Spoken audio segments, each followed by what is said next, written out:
Welcome back to the Prestige TV podcast feed. I'm Joanna Robinson. I'm Rob Mahoney. We're here today to talk to you about The Last of Us episode 4, and we're very excited because, as has been the case the last couple weeks, we've got a really fun interview this week with director of the episode, Kate Herron. I'm a huge Kate Herron fan. Yes. Kate, who was the overarching creative director of season 1 of Loki, one of the best episodes of television that Disney has been able to produce. And so Kate brought her extremely talented eye to this episode of television. So we got to talk to her about that, about caterpillars and horses. Oh my, yeah. It's a great time. So if you thought we didn't get the caterpillar scoop, you're sadly mistaken. You went deep on the caterpillar lore. It's pretty great. What is one to do when presented with the caterpillar in center frame, Joe? It's just not even sneaking around. It's true. Okay, so as is always the case on this feed, what we're doing with this particular episode is we're going to do a little discussion about the episode, including some of your emails, and then we'll have the interview with Kate, and then we'll have a spoiler section that's sort of like a look ahead.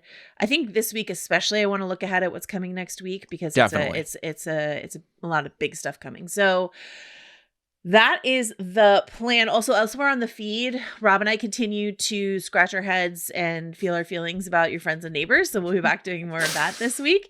And Jody and Charles are covering the rehearsal. And once again, we're getting all of your emails, and I don't understand any of them, but it seems like you guys are really enjoying Jody and Charles, and that's the best because they're the best. So, as do we. As does everybody. We love them. Okay, so but that's a good reminder that you can email us or Jody and Charles or anyone who's podcasting on Prestige TV at prestigetv@spotify.com. But more pertinently for our purposes, Joe, you can email us about The Last of Us at thisisyourbrainonshrooms@gmail.com. And please do. They've been coming in. People are feeling lots of things about this particular stage of the show. I think a lot of really strong, powerful reactions given and understood with the subject matter that we're wading into now. Like a lot of really important moments from the game that I think are being crystallized on the show in really, really beautiful fashion.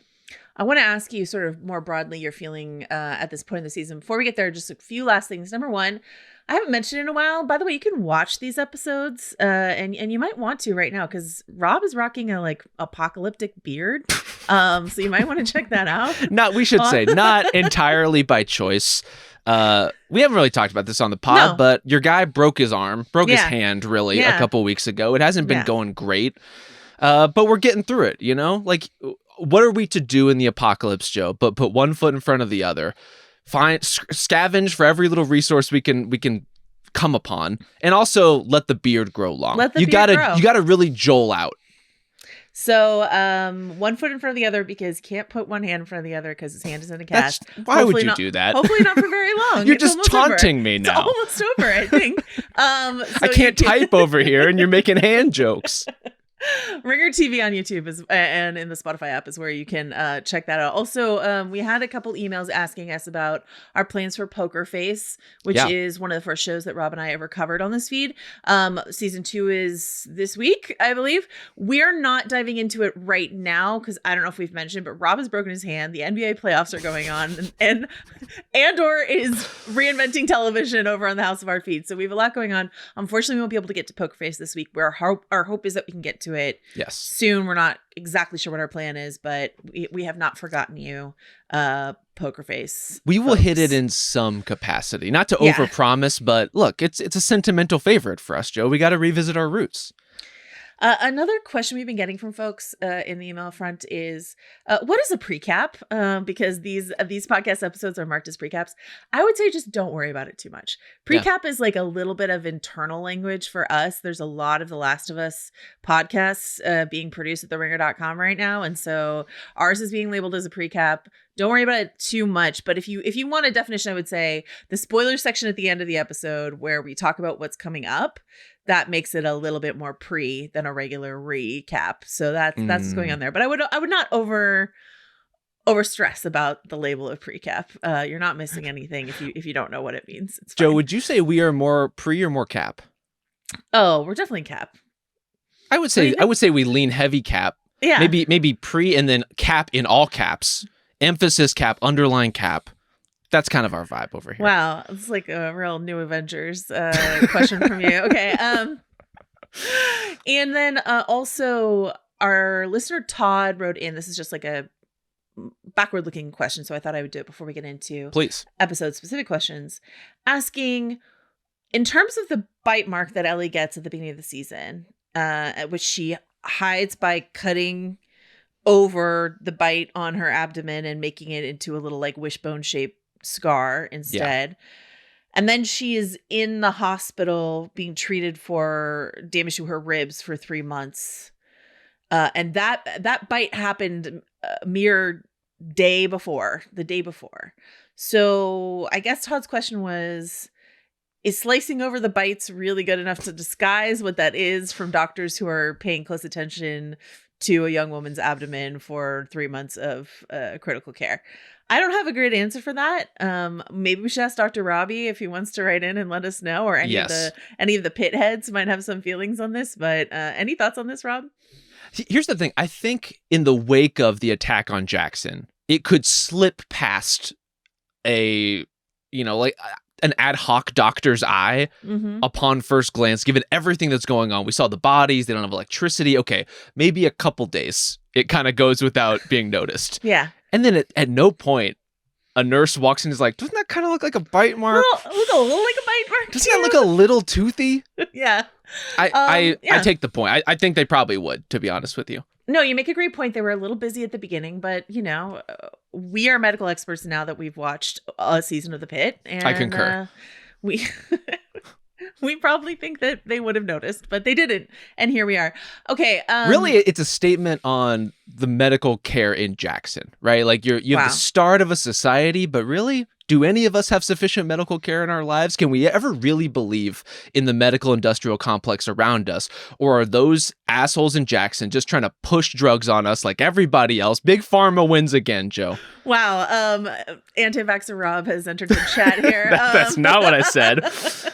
It's the beard. I'm just a man who's been watching a lot of the NBA playoffs, and I don't know. I mean, look, I know you're not locked in on that world, Joe. No. But the commercial consumption, I would say, is 40 to 60% commercials for prescription drugs for Crohn's disease. Oh. So I'm just like, I'm Big Pharma pilled right now in a way that I don't appreciate. Wow, America's digestion is effed up, is what we've learned from the NBA. Okay.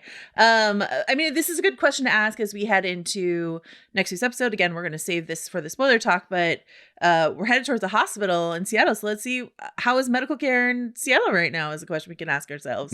Is the Grey's Anatomy crew still at work in the Mushroom Apocalypse? Season 53 ongoing. Let's find out. Okay. Also, we got some questions about in our coverage of the show. We're a late in the week episode, a podcast episode, and also we're doing a lot of compare and contrast with the video game, and that's just sort of what we decided would be a little different about our pod, is that we are talking about the video game as an adaptive source. But I would say honestly no more than I was like, well, in Shogun page 267. So this is just like a different kind of adaptation, but this is the source material we're dealing with. I did want to ask you, as a lover of the game, Rob, which is like one of my favorite things to ask you about, where are you big picture with how this season is going? We're more than halfway through. There have been some changes, some startlingly faithful recreations. How are you feeling about this season of television? I'm feeling very good. I feel like they've nailed all the biggest stuff. And some of the smallest personal stuff that I wanted them to get right. And it really feels like they have. And at the same time, there's been enough adaptive swerving where I'm a little wrong-footed by certain characters being in certain places, certain circumstances being different, and wondering, like, what is this going to mean for our overall story, right? Like, you have a sense of where the beats are going to go, but they could unfold in dramatically different fashion based on who's in the room for those sorts of things. So I'm both really relieved to have some of the big stuff out of the way, especially kind of the big spoiler with Joel's death earlier in the season, and getting through that in a way that felt faithful but interesting, and getting Caitlin Deaver in that moment, and getting like really breathing a different kind of life into a story that I care a lot about. So I've been overall thrilled with this season so far. Trolling through the subreddit as I like. Okay, let's just say, like, bottom line, the subreddits around this game and this show have been a fairly noxious place to be. And I've gotten pretty good at just sort of skipping past the things that feel like they're in bad faith or just complaining about the same thing week to week or whatever. That's really kind of uninteresting to me personally. I'm just imagining you crawling through the opening of the subway tunnel and then just finding your way into the Reddit hordes. Yeah, exactly. So here's me in one single subway car that's not full of rotting bodies. And I will say that one pushback I saw again and again about this episode specifically from people who are liking the season so far as an adaptation of a game that they enjoy was the Ellie Dina sort of immunity reveal into pregnancy reveal into a hookup scene, that they felt maybe that it came too fast. It just felt like a lot going on together. I really liked it. I liked the way, not to spoil our chat with Kate, but at one point she described this episode as a pressure cooker. Mm-hmm. And so if this scene is like sort of the release of that building, mounting pressure, and it was just like, it was all building up to this, and does it all feel like a lot to have happened in the span of just a few minutes of screen time? Sure. But also it felt to me like the hookup, the sexual content that we get here is a direct result of these big confessional moments. Yes. Like it's all of a piece, not rushed, but all linked together. What do you think, Rob?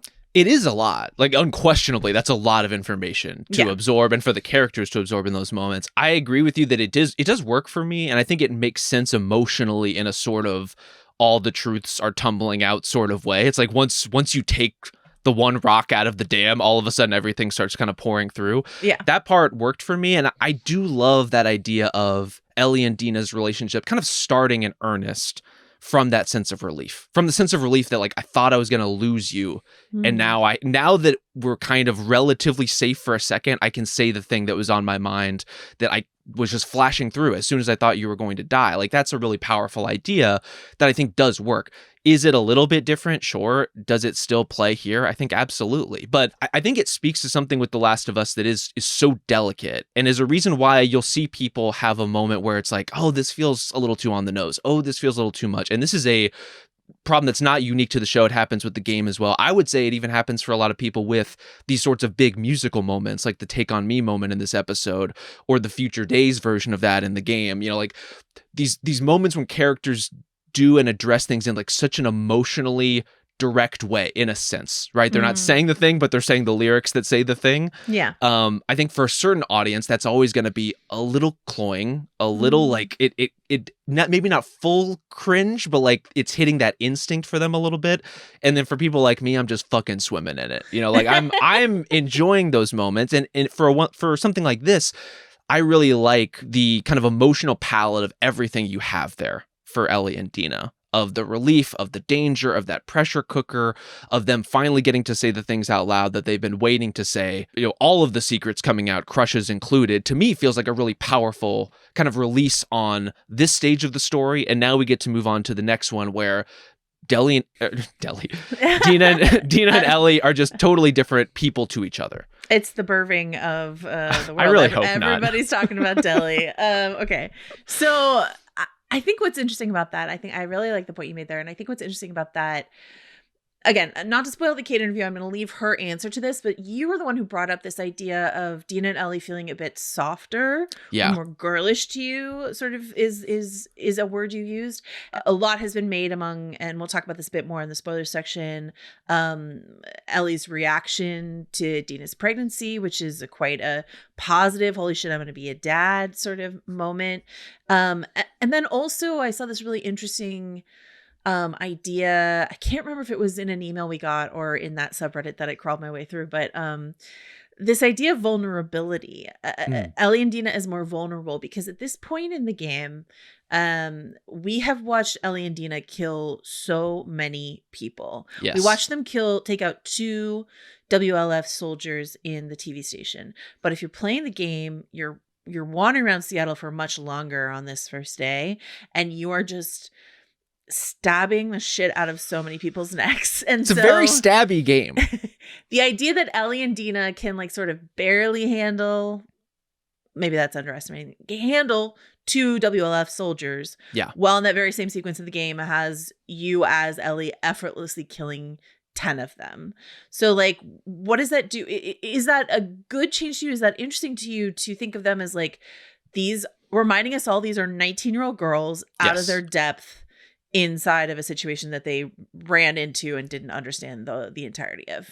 Yeah, I mean, the contrast is what makes a character like Ellie so compelling. It's what makes a character like Abby so compelling, too, in her way, right? Like, the world that these people have been thrust into isn't fair, doesn't make sense. They should never be asked to, like, fight for their lives on a daily basis against Infected or WLF or whoever else besides. Like, it's not fair, and it's not right. And yet, this is a world where, in order to cope with that, Ellie and Dina turn who was the first person you ever killed into a road trip game, right? Like there has to be a casual indifference in order to just process and live in this world. Like you have to be accustomed to a certain level of violence, even if that's walking into a TV station in this episode and seeing, I would say these characters like really shocked for maybe the first time in a while, at least, as far as like the disemboweled hanging corpses that the Seraphites have left behind. Like there are levels to this stuff, and clearly that is on another level. But knifing a couple of WLF guys in the neck, clearly fair game for just like a pleasant weekend activity for these two.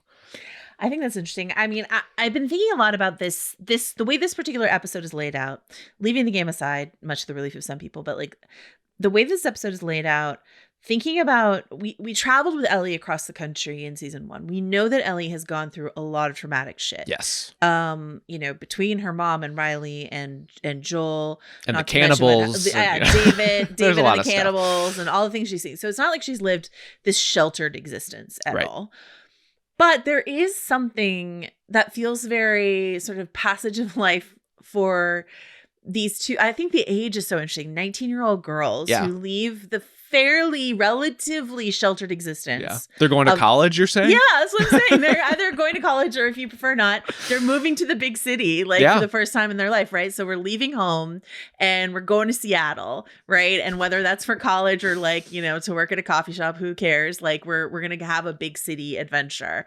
That adventure involves probably a little bit more disemboweling than they had hoped. But when we're in record stores, we're in a theater, we're in a TV station. It's like a real culture forward sort of location for this section. And so I was just thinking about that. Like, obviously that's, I don't mean to be cutesy in that, but you know, it does feel like a coming of age experience with a side of a lot of death for these young women. What do you think about that? Well, I think especially relative to the first game and where our story starts, very much like East Coast to West Coast. And in this case, sort of like Mountain West into like Pacific Northwest proper. Like, I mean, the difference between Jackson and Seattle as metropolitan entities is quite stark. Right. And so seeing the difference in the skyline, the roads, like what you're surrounded by, it's not that they've never seen a city before, but they're experiencing a post-apocalyptic city in a totally different way.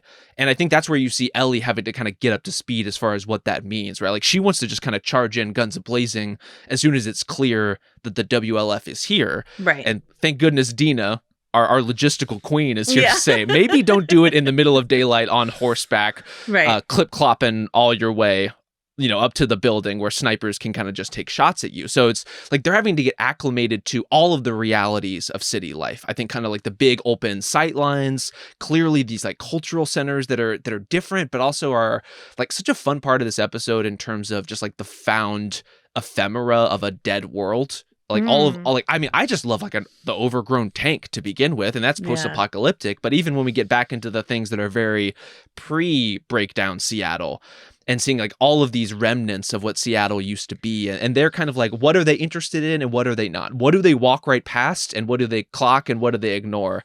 To me, it's kind of an extension of that idea of the violence, right? It's like, what is notable to the people in this world? Bodies hanging from the ceiling, notable. Rainbows on the wall, what's up with that? Like, can we talk about that for a second? But you're also just walking by all of the millions of people's passing lives and all of the relics that were left behind by them. And it's just like, oh, that's just some more stuff. That's so interesting. I think it might be the Capitol Hill rainbow moment that I was just getting, and I don't know why, because there really was no murder or disemboweling as far as I know in my experience moving to a city after college for the first time. But when I moved to San Francisco, after college, having grown up right across the bridge from San Francisco. But there's just a difference about like living inside of a city like that, and just how eye-opening it is to be inside of, and not just as a sort of coastal elite liberal experience or anything like that, but it's like all the people. And I don't know, there's just like something about the fact that there are more people here than they expected, and just sort of like more going on than they expected. So I don't know if that's like a too pat and cutesy for the horrors of what's on display here, but we are in a transformational, there's a reason that in addition to the moth motif that we get in here that is associated with death, it's also associated with transformation. And so this is like a very, there's this question, I guess a question that I saw once again in the grimy corners of the subreddit is like, is Ellie reading as mature enough for something like this? And I'm like, well, I actually think people are forgetting what it is like to be 19. I don't have a firm grip on it, obviously, but like, you're not actually that mature as a 19-year-old, even if you've been toughened by the apocalypse. And like, we are on a journey. We're not even halfway through this journey, because this is only one of 2 seasons adaptation of the game, but we are on a real rapid maturation, leaving childish things behind journey for Ellie inside of this story. And so I think it is important that she enters in this, like, we're playing road trip games on the way to Seattle space. Do you know what I mean? Well, especially for a character that's been kind of living in the gap between how mature she actually is and how mature she thinks she is. Right? Like Ellie is very much like caught in that zone where she's constantly trying to do too much in the way that teenagers and young 20-somethings are often trying to do a little bit too much. But in this case, she doesn't really have a choice, at least by her standards. Like she needs to, as she understands it, avenge Joel. Like she needs to go after Abby, ready or not. And she's not going to wait for, the council to come around on a referendum. Like she's not going to wait for more resources. She's not going to wait for more people. Like she's going to try to make it work on her own because she believes that she can. And I guess we're going to find out if she's right. And there's also this added layer that comes inside of this episode, which is, holy shit, I'm going to be a dad. Holy shit, not only do I have to think about my revenge or my personal injured feelings, but myself as a caretaker, in the caretaker role, in the Joel role. There's been a lot of, people have their own feelings about that line. I really like it. But no matter what, Ellie's sitting there and thinking about, she lost her mom before she ever knew her mom. So she doesn't really have a lot of maternal things to think about, but like, what does it mean to be a dad? And this is something that Craig and Neil really drove home as something that they were wanting to focus on this season, which is like, what is it like to be a child, someone's child, to have a parent versus being a parent? Right. So Ellie moving from, in her own mind in this moment, moving from this space of, I had a dad and he was taken from me, to I'm going to be a parent. I'm going to be a dad. I'm going to be caring for someone. Yeah. And what does that transformation moment do to your priorities, or should it do to your priorities? Yeah. Like how does it change your mindset when you consider yourself to be a caretaker? And you can already see it shifting just with the knowledge that Dina is pregnant, right? It goes from, this is a trip we're on together and I'm so grateful to have you with me, to, are you sure you don't want to just stay here? Like, are you sure that you want to come with me for this next part when we're going through what looks like an active war zone, basically? And so I imagine Ellie's going to be wrestling with that the rest of the way here. Like she has changed fundamentally in terms of how she conceives herself. And I mean, we see Dina going through a version of that kind of journey too. Like this is a huge episode about identity and about self-categorization. And Ellie seeing herself as a dad is such a fun new wrinkle and part of that. But it's one that, as any parent will tell you, and we're clearly qualified on these matters, absolutely, Joe. as two parents. A dramatic, transformative experience, just to have the knowledge that it will be or could be happening, much less when it actually does. It's interesting because on the flip side of that, I want to talk about Isaac, who we meet inside this episode as played by Jeffrey Wright, who also played the character. Sorry, it's Jeffrey motherfucking Wright is his name. Sir Jeffrey motherfucking Wright, OBE. Who also played the character inside of the game. And there is something the way in which we meet him in both case is he is in this, and the word I used in talking to Mallory about it was like almost avuncular role. Disturbingly, obviously. Hopefully your uncle never burned you with high-end cookware, but I think meeting him and having him sort of like giving Burton, as we meet him in the truck, the young WLF member who he sort of the young Fedra member who he converts the WLF, right, giving him that option, giving him this teaching moment essentially. And then also in talking to Malcolm, the Seraphite that he is torturing, he says stuff like son. He's sort of also in this, so thinking about him as, we don't quite know the nature of their relationship yet, but we know that Abby sort of like studied under the WLF since we met her. So thinking about Isaac, again, we don't know the full nature of it yet, but like as the Joel to Abby, the way that Joel was to Ellie. So what is it like to study under, to be brought up from 14, to 19 to older, under having lost her actual father, under a person like Isaac? What is Isaac's sense of his responsibility to the young people that he's recruiting to his cause, et cetera, et cetera? What do you think about that, Rob? Mahoney? Well, especially a character who's just a bundle of contradictions in the same way that Joel is, right? Like who ultimately like is, and you can even see it kind of within the members of the WLF that we see at the various points in time in this episode of the differences of opinion on, is it okay that we're torturing this guy? Like, is this right? How we would use this cookware? Could we just have a crepe night instead? What do you think? I mean, it would be beautiful. And look, those things come out quickly. I think you could feed the whole army crepe-wise if you get enough cooks on that line. I think it's very doable for a cook of Isaac's like reputation, if nothing else. But this is where I'm really glad to have Jeffrey Wright, the actor, as opposed to Jeffrey Wright, the voice actor, who I have tremendous respect for the voice work that Jeffrey Wright does, but there's something so different about having him on screen and like the way he commands and ultimately like the way he pulls you in. Like he has, as a performer, so much of like a smartest person in the room energy. Like you're so compelled and so sold by what he says. And beyond that, I think there's like a weariness to him that's like, he's not only smart, but he's like, he's seen your shit before. Like he's met people like you and he knows your deal and he feels like kind of two steps ahead of you in that way. And he can portray that with a voice, and he does in the game very well, but it's so different to see him here because of like all of those different layers of Isaac are just coming out in a totally different way. And I'm loving it so far. I think that's an important distinction, especially like if you look at footage from the game, it's not like that Isaac, I don't like necessarily recognize Jeffrey Wright's features inside of that character. I feel like I have had some pushback from the gaming community though, of like wanting to make a distinction between like voice acting, like the way that Pedro Pascal does on the set of The Mandalorian. Wait. He's on the set every day. I don't know what you're talking about. Versus like what Ashley Johnson and Troy Baker, et cetera, did, which is a more fully embodied performance. Yes.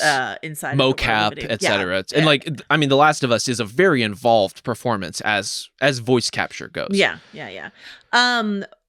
One thing I think is really funny, and I love to talk to gamer Rob Mahoney, but more than that, I love to talk to foodie Rob Mahoney. How do you feel about the fact that Craig Mazin, who is also a cooking enthusiast, wrote a cooking enthusiast monologue for one of the scariest people we've met in the game so far, in the show so far? How do you feel about that? I mean, just when I thought the show couldn't be more for me, Joe. Yeah, your community. We're talking about Moviel. We're going copper. Like we're really getting into the dynamics of this cookware. And I have to say, like, as I know you and Mal kind of waded into like what luxury looting experience would you partake in? I think I would be going after the high-end cookware. Are you going to Williams-Sonoma? Are you going to Sur La Table? Where are you going? Oh my God. I mean, like, honestly, Williams-Sonoma is a good one. The problem is, like, once you lose the ability to research properly, then what brands do you really trust? That's when it becomes really, really difficult. And that's where I think, in doubt, go French. Like this is why Moviel is like, okay, that's the first one you're grabbing. Like, it just makes all the sense in the world. Mallory and I were looking at the price points the pans last night because there's a sale going on at William. She got served a sale. Heavy air quotes on sale. Yeah, exactly. I don't know if you and I talked about this, but Mallory got, like, during White Lotus, Mallory got served a bunch of, like, she gets served Joel's jacket. She gets served Instagram ads for Lockie's shirt. They really have her locked in as an HBO Sunday Night viewer. Yeah. So she got served a Williams Sonoma cookware ad on Instagram yesterday. And I let her know that they're having a Movial. I'm not going to buy any Movial, but, like, I let her know they're having a Movial sale. And the entire set is like in the $5,000 range. Like that's what we're talking about. So, and as is mentioned, requires a lot of upkeep, a lot of polishing, scouring. Yeah. Like, and honestly, also, this is like cast iron is enough work for me. I don't know that I need copper. Like I think I'm good ultimately, also, but I appreciate the ambition. And I will say there's just no actor I want delivering this monologue about high-end cookware more than Jeffrey Wright. Like I perfect match. I feel like someone, if not Movial, then like All Clad or someone should hire Jeffrey Wright to do some high-end cookware ads for them, you know? If we want to get this podcast sponsored by All Clad, I think we could really move some things in my life. So please, let's put that out into the universe. I love that for you. All right, I have one last sort of silly question in the non-spoiler section. Anything else you want to talk about before I ask you? I'm sorry, actually, it's a very serious question to close out the non-spoiler section. Well, I want to hit the two kind of like almost like set piece moments of this episode. You know, we get this sequence in the TV station that I would say is like about as close to gameplay as we've had in the show as of yet, in a way that didn't feel distracting and didn't feel like, oh, this is for the gamers. It didn't feel like an Easter egg. It just felt like, oh, this is a very tense evasion sequence, you know, as Ellie and Dina are trying to escape. Mode, yes, exactly. A stealth mode scene that like I thought really worked, and then funneling that directly into the subway tunnel escape. I just thought this was like a great set piece overall. So good. Scary, terrifying. Really scary. And I think like not to compare too much, but like I think it gave us the thrill and the sense of character that at least I was missing a little bit from the attack on Jackson. Like bringing the scale down a little bit. I agree. And making it like, you know what's scarier than being chased by infected in a big open space is being chased by infected in a small confined space. And when you're also teaching us something about Ellie and Dina at that moment, and also like, ultimately, I'm also a guy who's not immune to the charms of just like a pure zombie movie within our very emotional show about the apocalypse. And so seeing kind of what the infected are capable of through the attrition of their numbers is always a really fun exercise. Like they can get through these barriers, but not those barriers. They haven't really figured out how to like World War Z it yet, Joe, where they can just like pile up on top of each other and climb up over. But, you know, they're capable of a certain kind of coordination, but when presented with a turnstile, like it just turns into a meat grinder. It just turns into a mushroom grinder. The turnstile, I thought was so interesting because like you have to work together to get through a turnstile, and they're not quite capable. They're hive-minded, but they're not capable of cooperative. We all push in this direction to get through. They were like both pushing on either end, and it just didn't work out. This is why they're Duxelle now. You know, it's a tough fate for everybody. Now. Delicious on toast. I think that maybe this is also why I was like, hey, these girls are learning the ins and outs of the city. This is their first subway experience, you know? Getting on the Muni for the first time, it can be quite intimidating. You're like, do I have the appropriate like pass? What do I do? Extremely true. Et cetera, et cetera. Okay, last but not least. And this came from our listener, Maddie. We will talk to Kate about the horse Shimmer, but what record do you think Shimmer is vibing to for the rest of the mushroom apocalypse? We left the horse Shimmer inside of the Valiant record store. We saw some records in there. What record do you think Shimmer is most enjoying? No question, Joe. It's Genuine. Oh. Come on. What are we doing? Really, really good answer. Really. Maybe what are you thinking? What's Shimmer's vibe? Maybe it's more like America Horse with No Name. Like maybe that's like Genuine Pony is good, but maybe it's the band America Horse with No Name. That's my that's my Shimmer guess. Does seem like an Americana kind of gal. Yeah. All right. Really seen things. You know, certainly as far as road tripping music goes, you could do a lot worse. It's not my favorite America song. Sister Golden Hair is the better one. But listen, we do what we must. Okay. Let's go now to our conversation with Kate Herron. Kate, thanks so much for joining us, first of all. But I mean, this episode has kind of everything in it, right? We have a big zombie escape. We've got a sex scene. We've got a musical number. Was there an element of this episode that you were most looking forward to taking on? And was there maybe an element of it that you found the most intimidating from a creative standpoint? Oh, wow. I was thrilled when I got this episode because, as you said, it has like everything. So I was really excited. I think in terms of intimidated, I would honestly say it was more in terms of wanting to do it justice, but just like Take On Me is like such a big moment in the game.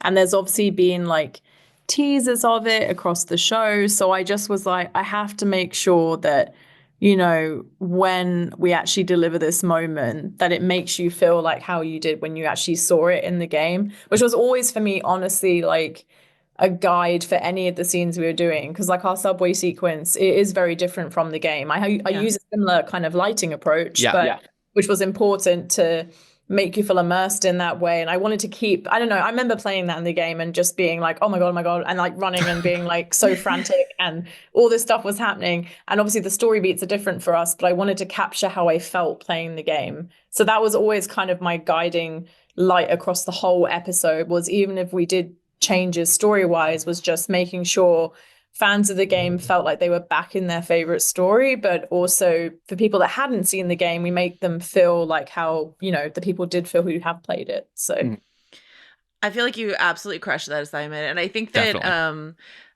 what's been interesting to me listening to both you and Craig talk about what was important to get to nail, it's so interesting to me that like the most faithfully adapted scenes that we've seen so far in this season have been the Take On Me moment and then the sort of the dance and the kiss, in terms of like matching the camera angles almost exactly. And I'm curious why you think it's so important inside of like the Mushroom Zombie show. Why are those like very romantic, tender moments so important to recreate? I think that's what makes The Last of Us so special, though. You know, it's the human character moments in any good genre story for me. Like the genre I love the most, like, yes, I love a horror story. I love like, you know, fantastical worlds. But at the end of the day, something I'm going to rewatch and enjoy and want to spend time like with the stories because I love the characters. Or, you know, like on some level, I relate to what the characters are going through. Obviously, I can't completely relate to what's happening to the characters in The Last of Us, but can I relate to not knowing if your friend likes you or if you like your friend? I think we've all kind of been there on some level, or like wanting to impress, you know, your crush or someone that you love. Like, you know, it's like, I think that for me is really key in the story. And also it's just nice, like their lives are so harrowing. They've also had this huge loss between them of Joel, and just letting them have a moment which is ultimately still connected to Joel is very beautiful, because it is like, oh, he did teach her really well. So it's like a moment to like celebrate his memory and his legacy, in the sense of that's how he will live on in her, which is kind of beautiful for me in the sense of, you know, this found father relationship that they have. But also on the other level, it's just nice for them to be in a place where, yes, this music shop is safe. There's no infected around. And yeah, let's just enjoy this moment together. So no, I'm rambling now, but it was always really important for me that those emotional beats of relief come into the story, because, you know, it is, as you both know, it is a very heavy story in a lot of places. So yeah, where we can find moments of joy, I think is very key. Well, I love that moment in the game. I love the way it's presented in this episode. I also, you know, we're just days removed from it. I'm just walking around idly humming Take On Me to myself all the time. Has it just been earwormed into your head for months at a time, effectively? Like, how long has Take On Me been stuck in your head, I guess is my question to you. Oh, I mean, for ages, like, because I knew the scene was coming. Bella, like, they're a very talented musician anyway. So it was just so exciting to see Bella take that song and make it theirs. And like, I don't know, it felt like I was in on this really cool secret, because obviously we got to film it and we did different versions, but I think Bella was singing live in the version that we use in the edit. And like, I don't know, it was just so special. So I was honestly just like, oh my God, I can't wait for people to see this. Yeah, but it is definitely been in my head. I mean, when is HBO going to release the single of it? That's my question. I know. I'm just waiting. Release the Bella cut. We're all wanting it. We definitely have the power to make that happen, so we'll make that happen right away. I love how you talk about how Joel was like there in that scene, but not there in that scene, and there are so many moments of that in this episode where like a character is there in their absence to a certain degree. Can you talk about the approach to making sure that that presence is felt across the episode? Oh, wow. I would say, like, in terms of making sure, I think so much of it is in the writing and the acting as well. And I think it's always in the back of your mind. I mean, look, the reason I love The Last of Us is like I hadn't played the first game like when everyone else did. Like I bought a PlayStation in lockdown. I bought The Last of Us because people were like, you have to play this game. And then I rolled straight into the second game. And I did not know what happened in the second game.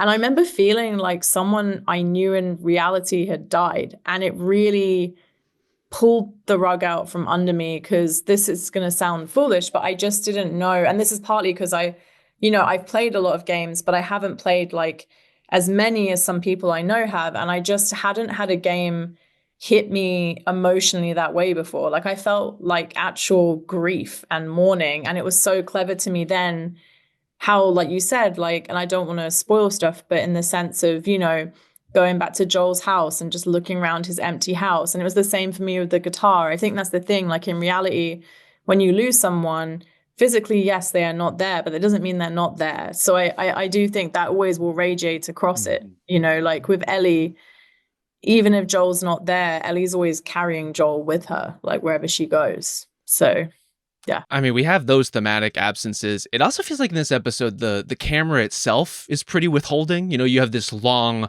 Isaac monologue about cookware before we see who he's talking to. You have, Dina holding Ellie at gunpoint, but you can't read anything on her face because of the flashlight. What do you draw out of those sorts of scenes by holding those things back? Yeah, gosh, sorry, I smiled, but it's like, it's not a funny scene at all, obviously, with Isaac, but it's just because I watched that with my friends the other night. And yes, what he's saying about the saucepan, they were like, oh, it's like a light moment with Isaac. And then one of my friends was like, oh, no, wait, who is he talking to? And there was like this chill in the room. And then obviously you reveal who he's talking to, and it's terrible. And I think for me, that was so key in that, and also for the tonal shifts in the episode, because I do have these moments where, yes, you feel like you're in this safe space with Ellie and Dina at the beginning to a certain extent. There's no infected around. But then it's a reminder of, no, we're still in the world of The Last of Us. And also just that, one, Seattle is very dangerous, but Isaac is very dangerous because, like the audience, Ellie and Dina don't understand exactly what they've walked into yet. Abby is not just Abby and her friends. Like, she's part of something much bigger and much more dangerous. And I think for me, the other key thing to balance across it was making sure that the people were just as dangerous as the infected, which I think is clear in the first season and in the game, obviously. But that was always a very important to remind people. So yeah, so the reason I did that was that you don't want to reveal who Isaac's talking to straight away, because you need to ease into the scene and that tonal shift, and also so the horror of that lands appropriately, because it is horrific what's happening in that scene.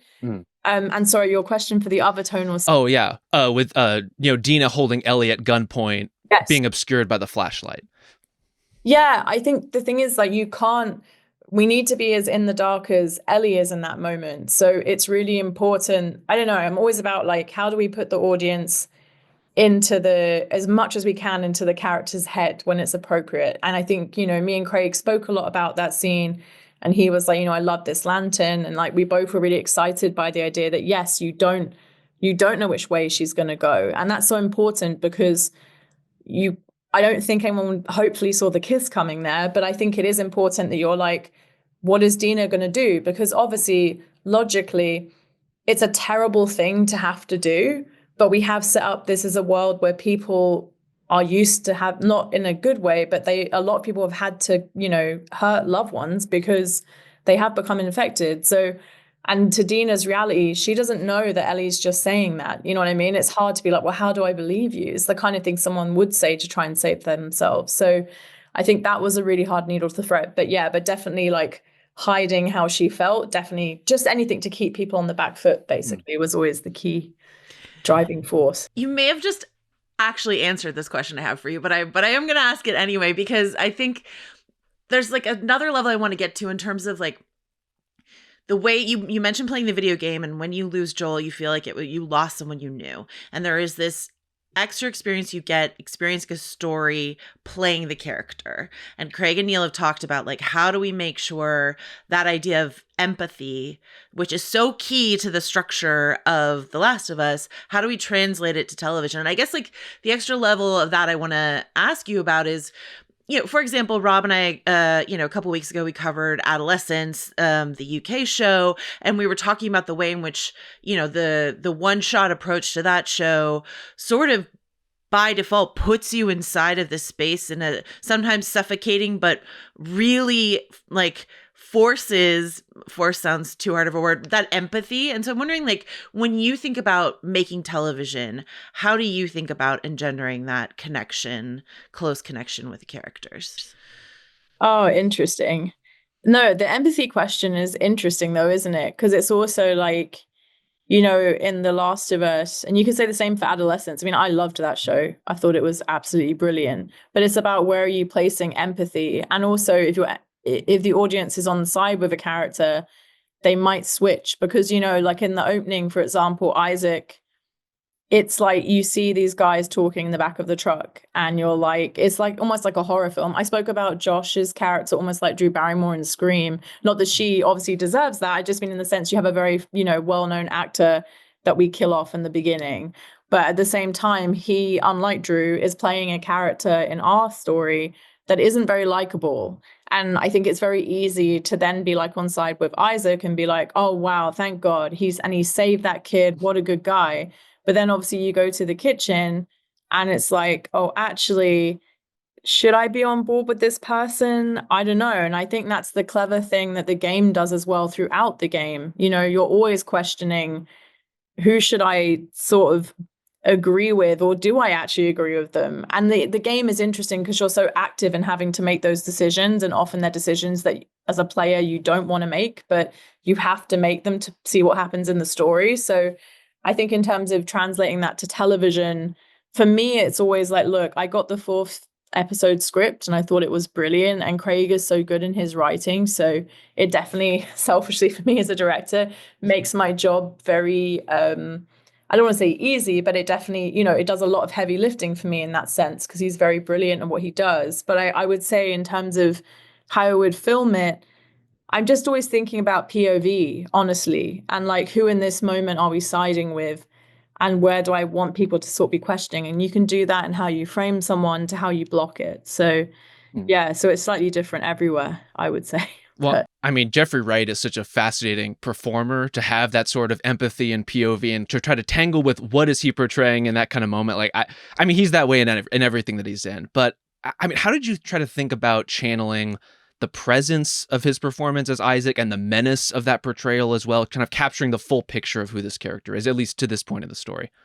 Oh gosh, I think we definitely got really stuck into it when we were filming it, because there's also the thing that if you're an actor playing a character, I guess, to the outside or to an audience that's not very likable, you can't play it that way as an actor because terrible people don't recognize that they're terrible people. You know what I mean? So I think that was very interesting to tap into with him. And also just the sense that, yes, in Isaac's worldview, he thinks he is doing completely the correct thing. So it's just more the question of how did this character become so violent? What led them to become these actions? Which is why I love the, you know, Ben, the actor, his like rookie character, because you see him at the beginning make this choice and then you join him later and then you're like, oh, is this similar to what happened to Isaac then, or many other people in this war? So yeah, sorry, did that answer your question? Absolutely.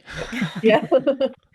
I wanted to ask you, I was lucky enough to get to talk to you years ago about Loki. And as you know, I'm obsessed with your season of Loki. But one of my favorite things that you talked about was your pitch, how you went and pitched Marvel on Loki. And I know you've talked a little bit about your pitch for The Last of Us in terms of like you were talking about Ellie and Dina a lot, so they gave you the Ellie and Dina episode. But I was wondering, like, what can you tell us about your pitch? What was that experience like? What did you say when you went in the room?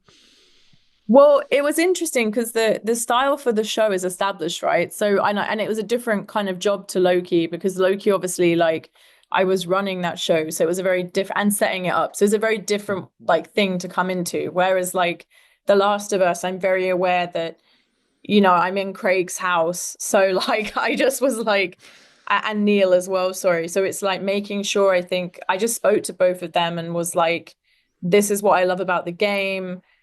Yeah, and I can't remember if I even had a script. I think it was just more like a personality test kind of thing. They were just seeing if we creatively clicked. I mean, look, I remember I was really early to my interview, and so was Neil, and we both were on the Zoom at the same time.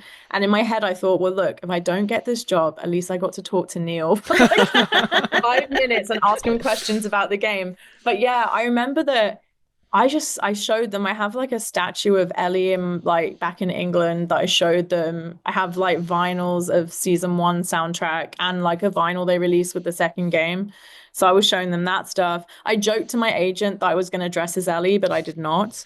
I refrained. Powerful restraint on your part, I gotta say. Yeah, I was like, would it be too far or would it be flattering? But anyway, but I just like, yeah, but no, I think I just went in and had a conversation with them and spoke about, like, I think it's one of the smartest pieces of art on empathy like ever made, the second game. Like, I'm obsessed with it. And yeah, and I loved what Craig and Neil did with season 1 of the show. So I was just excited to be part of the conversation. But yeah, but I don't think at the time I knew what episode I was doing. I think I must have just been talking lots and lots about Ellie and Dina, and I guess they were like, yes, give her that. Wait, I'm sorry, really quickly. Can you tell us a little bit more about your Ellie statue? And like, is it somewhere, does it have a place of pride in your house, or? Well, I don't like, I don't have it at the moment, but it's like a friend of mine got it for me, but it's like a little statue of Ellie in the second game, basically sat on a kind of cement block playing the guitar. But I love it. Yeah, I mean, that. I just love the game. So yeah. Well, you didn't, as you said, kind of get the full world creating enterprise like you did with Loki, but you do get to introduce us to Seattle proper and to kind of the world of the WLF in particular. Like, how do you get an audience acclimated to a new space and a new place like that? Like, how do you think about those sorts of introductions? Yeah, totally. I think for me it was like, honestly, I know I always go back to the game, but I was always just going back to the game and just and also just on a storytelling perspective, just thinking about, yeah, like slowly introduce. And I think, again, I always go back to, I think in the writing, it's very carefully written to be this pressure cooker. You know, we're all building up to that moment where they go to the TV station, then in the subway, you get maybe, I don't know, 20 seconds when they're in the rain, and then we're in the theater. So I think it was always just slowly unfolding. Yes, what is this place in Seattle? And for me, I remember the game just had this scale. So I was always trying to inject that where I could across bits of like our episode, basically. Was there anything, you know, obviously we love The Last of Us as a piece of adaptation. So we embrace all changes. We also know that we can't rifle through drawers for ammo for like 20 hours or whatever. That's not a season of television. But was there anything as a fan of the game that you missed at all in this section of Seattle? I mean, I'll say personally, like, I was like, oh, the synagogue section is so interesting inside of the game in terms of what we learn about Dina. So, you know, and then there's like this stained glass moment inside of the music store. So I was like, I don't know if that's a reference to that, but like, was there anything that you, a fan of the game, were like, oh, okay, we're not doing this, but that's okay. We'll find it elsewhere? Truthfully, I didn't miss any bits, just because I hope, my dream, people watch it and then they're like, man, I'm going to go play that game. You know what I mean? Because I love in video games where I'm very detail orientated. And if I really love a game, I will do everything in it. You know what I mean? Like, I'll go collect everything and all this. And I think there's a reward in that if you want to be that thorough when you play a game. And I think that it has to a certain extent, you have to let go of certain things because it has to be an adaptation, and it doesn't necessarily mean that the stuff that's not in it wasn't good. It's just, you have to always put the story first in terms of like, okay, what's going to be the best for the story. But in terms of like what's in there and what's not in there, that's more like Craig's domain than mine. Of course. Yeah. But I wouldn't say, like, when I read it, I definitely was asking Craig, oh, this is different and this is different. And just out of intrigue, honestly, more than anything. And honestly, just because I'm also a writer, just from a learning standpoint, I was like, why did you not do this? Why did you not do this? But that would be his, I can't say what those things are I was asked, because I think that would be his kind of conversation to have with the public. But I just, but I do find it very interesting. But no, I was never like bumped. I think, for example, if like Take On Me wasn't in that bit, I'd be like, what? What are we doing here? Yeah. Some people don't do that bit of the game, but the people that did will really care. So I think that for me, I didn't feel all the changes felt earned to me. And like, for example, like Dina and Ellie's relationship in the game is completely different, like where they first kiss and where they first have sex. And so, sorry, not where they first kiss, sorry, that's the same. But I meant, sorry, where the intimate scene is. But I liked that it had this slower build up to it. And it also, for me, enriched Dina's storyline in how they did it. And again, like we were saying earlier, gave a sense of relatability to her. Obviously we can't relate to her living circumstance, but I'm sure many people will relate to what she's going through. But in terms of that attention to detail that you're talking about as well, I mean, we get a lot of loving time in this episode with, old signage, like broken down amps, all these kind of like remnants of the old Seattle. And I'm curious for you, like, are those scripted and storyboarded elements? Are those parts of the set that just like caught your eye? Where did those come from and how did they kind of end up in the final version of the show?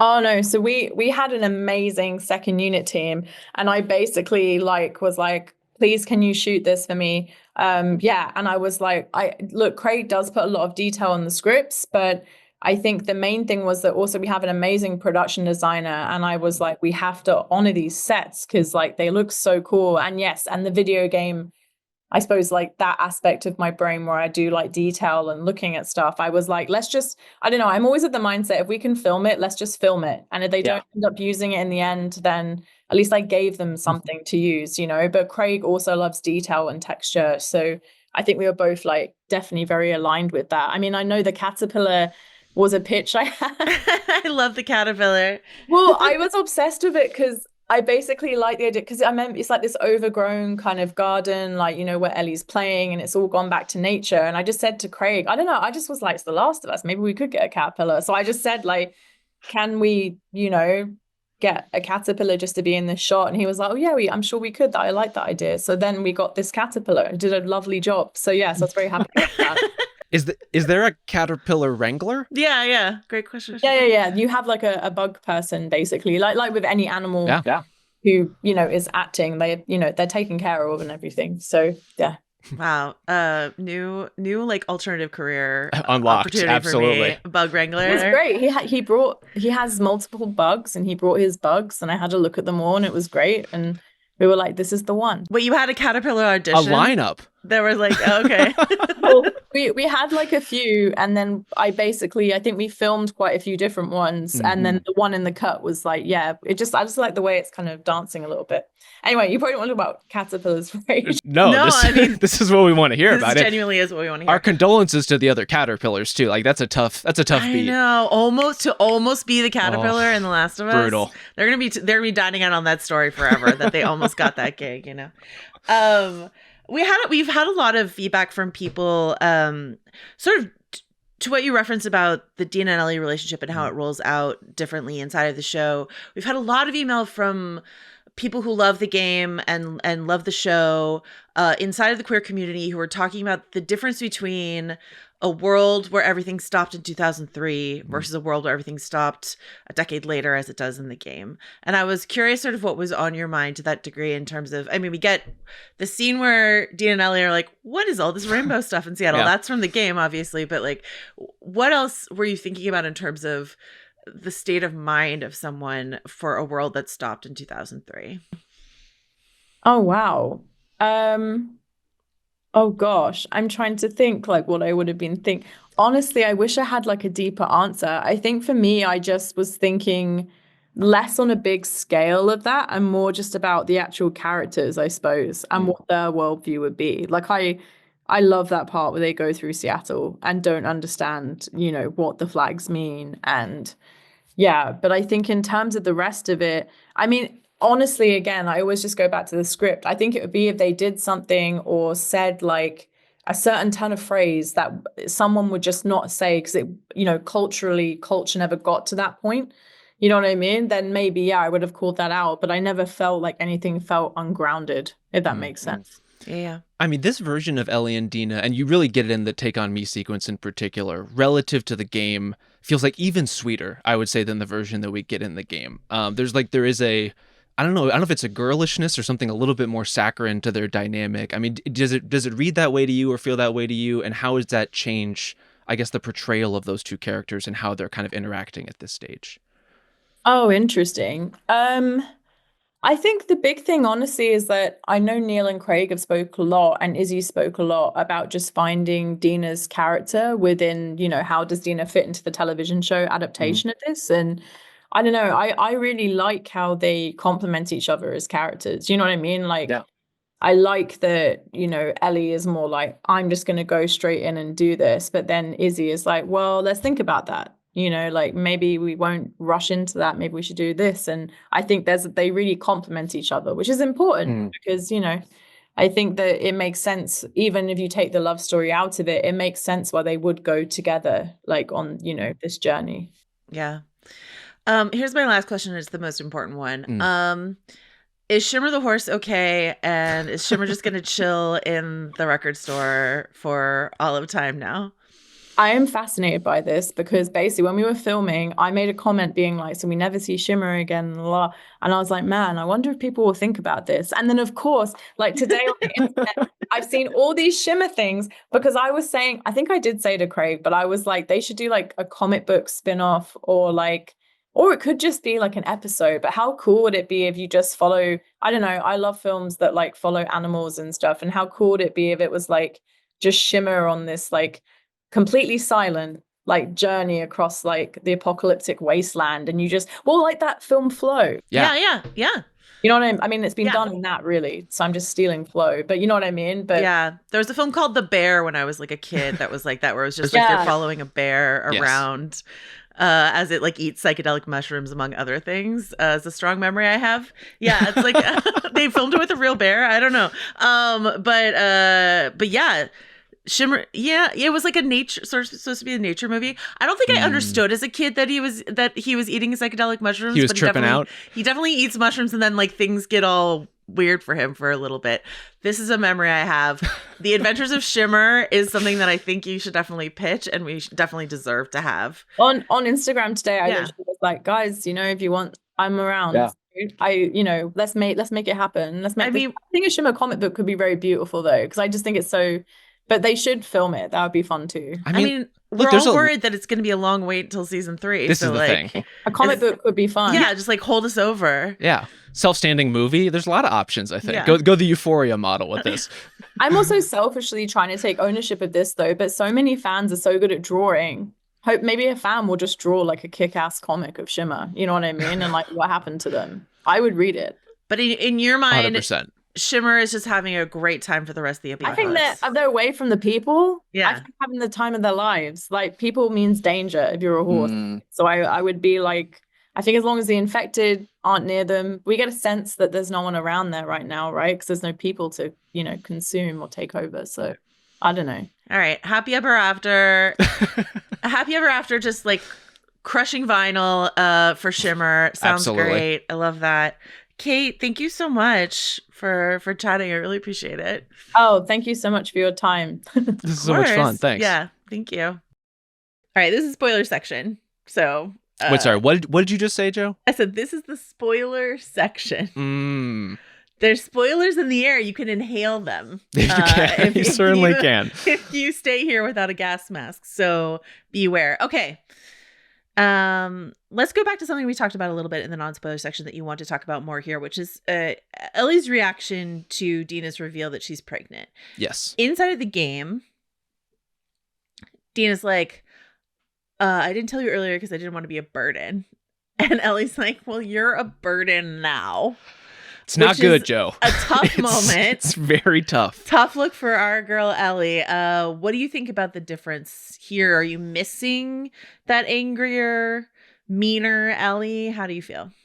A little bit. I think it makes sense somewhat given the time shift, right? Like the version of Ellie that we have at this point in the story, at least in her point of her journey in the game, is so raw off of Joel's death and hasn't had any time to really process it. And so it makes sense that she's pretty cold and pretty shut off. And I think fundamentally that's a character who we get a sense in the game that Ellie has this mission. And it's like anything that is not the mission, she will say whatever she has to say to continue hunting Abby. And it's like, even the people she loves are kind of secondary. The people she cares about, her friends, obviously Dina, it's like, this is a distraction from this thing that I am trying to do. And so the coldness of that in the game contrasted with all of the really warm moments between Ellie and Dina is part of, I think, what makes that version of that relationship so captivating. I'm open to this one too. Like, I think this one works. It just feels texturally a little different. And so then I'm wondering, why do you change it? Like, what are you trying to tell us? What are you trying to sell us? How are you trying to change the complexion of the story by making it a little softer and fundamentally, like, I think, sweeter at this point in the story? I have a theory about that. You want to hear it? Please. We know what is coming this week. Again, spoilers are in the air. Yes. What's coming up this next week on The Last of Us is the Nora death, right? Gotta be, right? Just timing wise. We're headed to the hospital. We heard that Nora's at the hospital. We only have a couple episodes left of the season. So we're probably... And so for those people who are listening to the spoiler section who haven't played the game, when Ellie encounters face to face the first member of the Salt Lake City crew, at this point in the game, she's already encountered a couple, but this is like in the show, this will be right the first time she encounters someone who was there in that room when Joel died. And she not only kills Nora, but kills her gruesomely, in a way that basically traumatizes her afterwards inside of the game, right? There's this whole like sequence where Dina is taking care of Ellie when she comes back, and Ellie is just like absolutely wrecked by what she's done. And it's one of those moments, you know, Kate was talking about it in our conversation, and Craig and Neil have talked about this in terms of Joel's decision at the end of season 1. There's this level of complicity. You cannot move on from the hospital section of the game until you have done this absolutely nasty thing to Nora to get information out of her about where Abby is. She's already inhaled spores, which inside of the world of the game means she's dead anyway, but you're going to torment her so that you can get this information you need, and you have to do that as a player. And so you were complicit in this moment for Ellie that radically changes who she is as a person.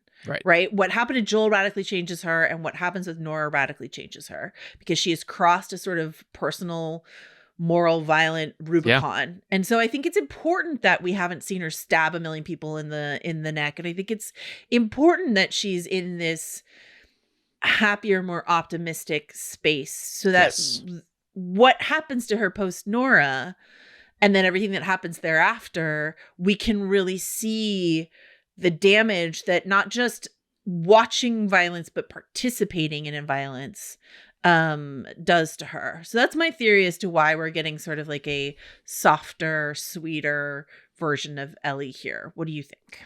I completely agree. And I think that extends into her relationship with Dina and the way that all of that is going to progress and ultimately unravel, right? Like it changes the story a little bit, but not in an unwelcome way, to make it very clear at this stage that if Ellie just stopped, that she could find a kind of happiness. Right? Like if she could just stop what she's doing and go home and process, like there's something for her there.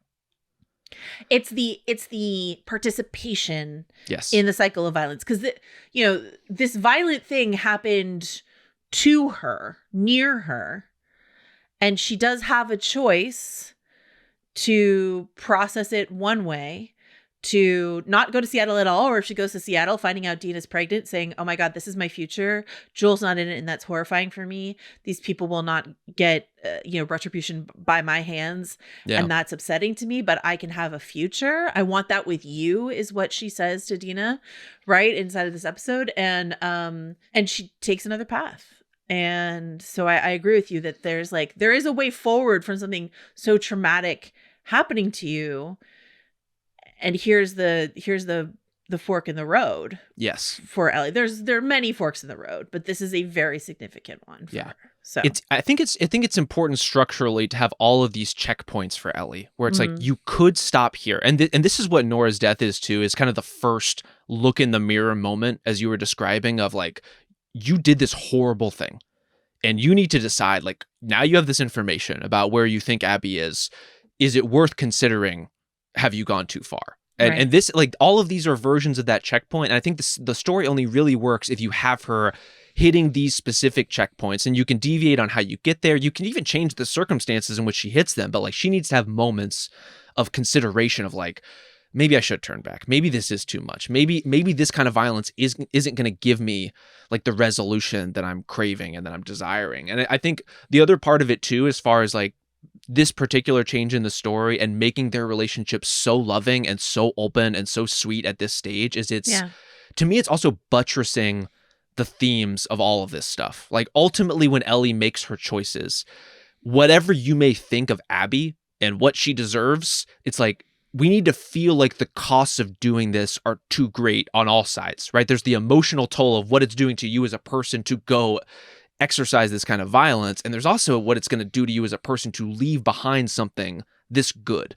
And this is like, it's a little simpler. It's a little flatter maybe, but it's still very sweet. I still enjoy watching it. And ultimately, I think it's still really effective. Right. The thing that, what is she going to be losing? What is she going to be risking? What is she going to be walking away from at the end of all of this? Again, you are in the spoiler section. Okay, so we did get an email question about how the Nora death is going to play out, given that we haven't seen spores so far in the show. But if they have said spores are coming this season, and in the trailer for next week's episode, it's like, it's in the air, is something they say. So I think we are going to get... I think we're still gonna get like the spore-based death for Nora. Does it work the same way? To me, Nora has to have the knowledge of how the spores work. Yes. For that to matter. And so that's one thing I'm curious to see how they handle. Is like, if this is new information, and I actually really like the overall kind of trend line of, this is a fungus that's evolving, right? Like this is. The cordyceps is growing, it's changing, it's adapting in these new ways. And like the spores as a thing that they did not have at the beginning, I assume in part just to keep characters out of gas masks. And then later on, like now that we're introducing it, I think that's a cool wrinkle to bring back into the story. Yeah. But yeah, like it's kind of important that everyone knows what the spores do, so that Nora can have the realization that, Ellie is immune. Yes. And in fact, I am dead. Like, regardless of what happens to her, I am dead. And that's kind of what makes what Ellie does especially fucked up, is like, this woman is gonna die. Mm-hmm. And you are just inflicting pain for the sake of information. Going back to Dina for a second. Yes. Something that I've been really stuck on is the Dina conversation around Jesse in the tent, when she's talking about, does Jesse strike you as sad? If it's not just him, then it's just me. And an email we got from our listener Marcus suggested that Dina talking about Jesse being sad is a sort of prequel to the way her relationship with Ellie pans out. That this is on her mind of like what's her personal responsibility for the emotional health, the mental health of her partner at any given time. And if Ellie is unable to drag herself out of this dark place, in what sense will Dina say, once again, is it just me? Am I failing as a partner?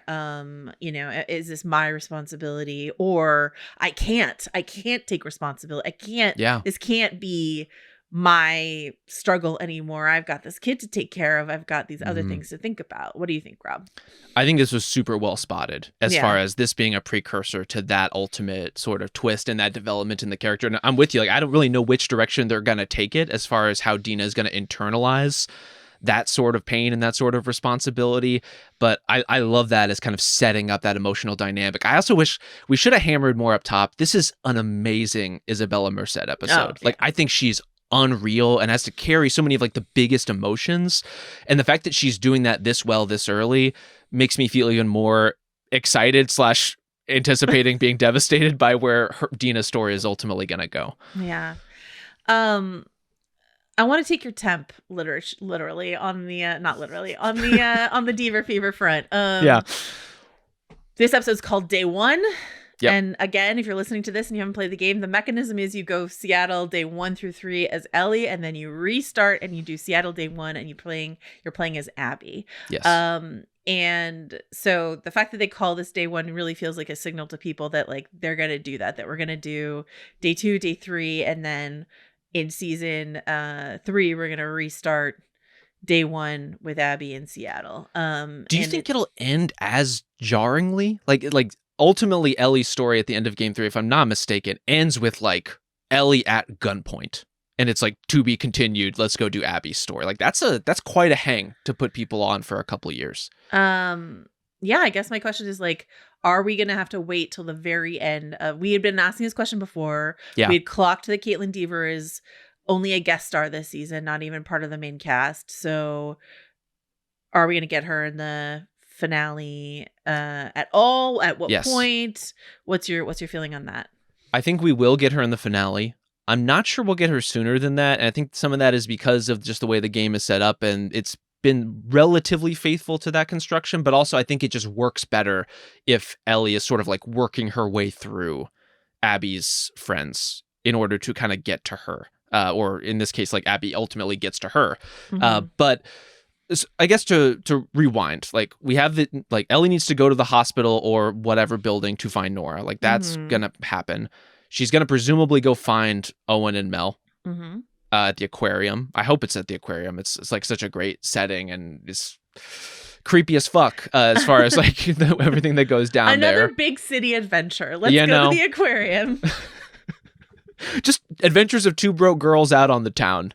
And then like Abby kind of hunting to strike back, like Abby coming to find Ellie. And this is the other question we have is like, who's going to be with her at that point? Like right now in the story in the game, Dina has already kind of been sidelined by her pregnancy. And it's interesting to see that they're kind of involving her in a totally different way, at least to what we've seen so far. Like she's ready to go on this next stage of proceeding through Seattle with Ellie. I don't know if Jesse's going to come back into the story as he does in the game. I don't know if Tommy's going to come back into the story as he does in the game. Obviously in the game, you're chasing Tommy, which is a totally different dynamic than if he is chasing Ellie. Yeah. And could kind of turn some of those ideas and plot mechanics upside down as far as like how they navigate them. I do think that some of those people have to be there. And I think Dina can't be in the room with Nora because Ellie doesn't go to the lengths that she does. And Correct. Some of that might be spore related too. It's like an easy excuse, right? If there's spores, Dina has to stop. Yeah. Ellie can keep going. Everyone knows she's immune. It works. But thematically, it's like you have to feel the losses on Ellie's side as far as like she has to lose people like Jesse. She has to, like Tommy has to be seriously life-alteringly wounded in order to have like some measure of not the scales balancing, but like you're feeling this overall cost of everything that's happening between all of Abby's friends being picked off one by one.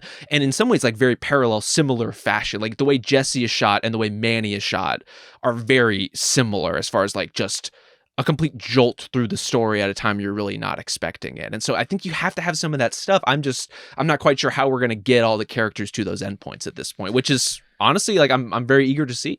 On that front, in terms of Abby's friends and what we're going to see years from now in season 3, one of the theories I saw floating around was this character of Burton, who is like a show invented character, this young guy played by Ben Allers, who people who've watched The Gilded Age sort of recognize. He's not like a nobody actor.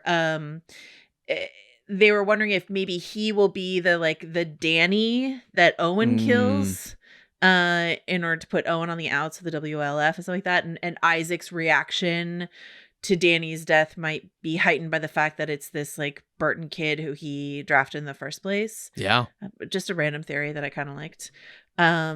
Stay tuned in several years before we get the answer to that. And then our listener Garrett wanted to sort of drive home this other aspect in terms of gameplay. When you switch from playing as Ellie to playing as Abby, there's POV, there's sort of like, as Mallory has been fond of pointing out, you as Ellie kill a dog and then immediately find out, like pretty soon thereafter, find out that is Abby's dog. Yeah. Like these POV shifts are important. These sort of like Mel and Owen and Nora and all of that, what they mean to you. But Garrett was writing in about the physical difference of playing as Abby versus Ellie. This idea is, as Ellie, you're scrappy, you've got all these knives, you're crouching, you're stealthing, blah, blah. And then as Abby, you're like this physically imposing sort of like tank, as you can just sort of like chew your way through people. You also have all this like tactical gear because you're part of this army, and the way in which that makes you like a different a member of this larger army versus Ellie's experience as an outsider of her community, right? Like Abby is to a certain degree, the SLC crew is a smaller community inside of the larger WLF community, but Ellie is this sort of like lone survivor. I mean, she's got Dina, she had Joel, but like still very it's like scrappiness and stealthiness and knives that will get you through this. And with Abby, it's all the conditioning and the training and the weapons that came from joining this community and being a part of. So like thematically, it's not just like a physical difference. The physical difference then feeds back into the thematic difference between those characters. And I think that's fascinating. And once again, something you can't experience when you're just passively watching a show as a viewer. And also, again, we've talked about the ways in which Caitlin Dever sort of bearing a more physical resemblance to Bella Ramsey than Abby does in the game is interesting in a different way, but it is a definite difference. I mean, it's going to require it's going to require a rewriting of the character in some sense, right? Like in those elements, like you're just going to have to change where Abby's sense of strength and what makes her so imposing come from. And I think some of it could be what you described, which is like her being embedded in a group that has a different kind of resource, right? Like Jackson has a lot going for it, fully functional army, or at least semi-functional army, self-standing, somewhat regulated militia, however you want to describe the WLF. Yes. They have automatic weapons. Jackson has barrels of flammable fuel near a wood wall. It's not a pro-science community, ultimately, you know? They're figuring a lot of stuff out there. But yeah, I think having those sorts of resources, having the overall might and support of the WLF, even for a character like Abby, who at points in the story is not on the outs, but like in conflict with some of that stuff.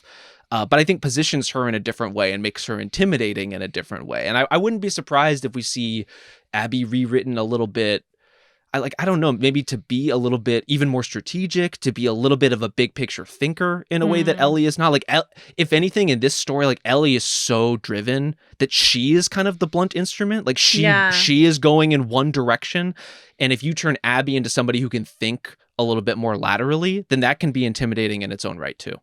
Last thing I want to mention, and then of course I want to make sure that you get to say everything you want to say, but the way that the Take On Me scene was shot is so beautiful, so tremendously faithful to the game, but something that both the game does and Kate's camera does in this episode is we get the focus on like the hand tuning the guitar, a lot of hand stuff, and thinking about the fact that like a lot of hand stuff in this episode, Joe. All around. On all fronts, it's a bummer that Ellie will lose her fingers, and will that hurt her game across the board in terms of all the stuff she needs to do with those fingers? Time will tell. This is why you're the best, Joe. This is why you're the GOAT, you know? Just strolling right through that one. We can't pretend it's not pointed at this stage, you know? Like there is a lot of emphasis on Ellie's fingers. I don't know what to tell you. There's a lot happening there. I mean, and then her relationship goes downhill, and who can say if there's a whatever. Okay, so Rob Mahoney. Yes. Anything else you want to say in the spoiler section before we go? There are definitely some things I want to say. I think to pre-cap this season. We're all about pre-capping around here.